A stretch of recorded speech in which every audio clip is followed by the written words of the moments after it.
আজকে আমার weight loss জার্নির ডে 4। প্রথমেই আমি বলে রাখি আমি খুবই দুঃখিত যে আমার কাছে প্রথম 3 দিনের কোনো ভিডিও নেই, কারণ আমি কোনো ভিডিও করার উদ্দেশ্য আমার ছিল না। কিন্তু এই 3 দিনে আমি এত ভালো ফল পেয়েছি এই ডায়েটটা ফলো করে, তো তার কারণে আমি আপনাদের সাথে শেয়ার করছি। প্রথমেই সকালবেলা উঠে আমি আমার ওজনটা মাপি, তারপরে আমি তৈরি করে নিই আমার মর্নিং ড্রিঙ্ক, যেটাতে থাকে হচ্ছে জিরে, মেথি, মৌরি এবং দারচিনি।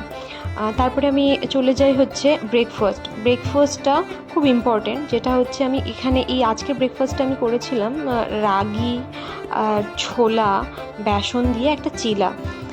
তারপরে মিড মর্নিং স্ন্যাক্স যেটা ছিল এখানে গোঁদ কাঠিরা, যেটা আপনারা জানবেন, তার সাথে চিয়া সিড এবং একটা আমন্ডস। তারপরে চলে যাচ্ছে লাঞ্চে ছিল চিকেন স্যালাড। এটা খুব খুব খুব টেস্টি হয়, দারুণ খেতে হয়।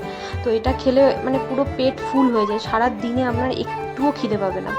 কম পরিমাণে চিকেন নিই আমি, আর বেশিটাই আমি নিই হচ্ছে সবজি, যতটা পারা যায় সবজি নিই। তারপরে চলে যাচ্ছি যে ইভিনিং স্ন্যাক্সে। ইভিনিংয়ে নিচ্ছি এটা হচ্ছে রোজমেরি অ্যান্ড জিঞ্জার টি, তার সাথে একটু পেঁপে। আর এটা হচ্ছে আমার ডিনার হচ্ছে স্মুদি। এটা ম্যাঙ্গো স্মুদি, ওটস, ম্যাঙ্গো, দুধ দিয়ে আমি এই স্মুদিটা বানিয়েছি।